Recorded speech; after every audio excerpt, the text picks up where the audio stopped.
اور موجزہ وہ ہوتا ہے جو جہدے اندر چیز کی حقیقت بدل جاتی ہے. کوئی وقتی نہیں ہوتا، کوئی صرف اکھاں کا دھوکھا نہیں ہوتا کہ انسان دیکھن دے نال اس طرح نظر آتا ہے لیکن وہ اندر تبدیلی نہیں، وہ اندر چیز کی اصل حیثیت، کیفیت اور ماہیت نہیں بدلتی، لیکن موجزے دے اندر وہ کیفیت تبدیل ہو جاتی ہے، وہ حیثیت تبدیل ہو جاتی ہے، اور جو انسان کو نظر آ رہا ہوتا ہے بالکل حقیقت اور اصل ہوتا ہے. جس طرح کہتے ہیں پانی، موسیٰ علیہ السلام کی قوم اس پانی کو استعمال کرتی ہے،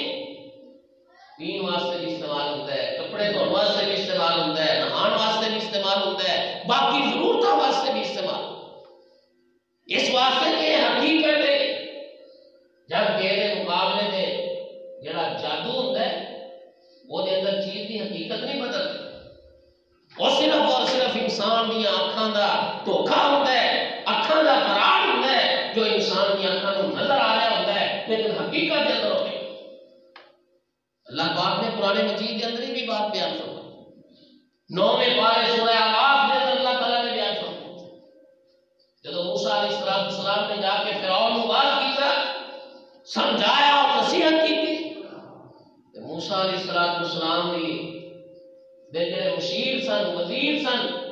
قرآن پاک نے بیان کیتا ہے قال الملأ الذی، اس قوم کے سردار موسیٰ علیہ السلام نے، فرعون نے مشیر موسیٰ علیہ السلام کے خلاف گواہی دی. فرعون کے کن بھر دے کہتے ہیں یرید ان یخرجکم من الارض، یہ تہاڈی زمین تے قبضہ کرنا چاہتا ہے، یہ تمہیں شہر چوں کڈنا چاہتا ہے، تمہیں اس علاقے چوں کڈنا چاہتا ہے، یہ اپنی بادشاہ اور اپنی چتراہٹ چاہتا ہے. اس واسطے اس کو تسی اس طرح نہ چھوڑو بلکہ یہ مقابلہ ہونا چاہیے.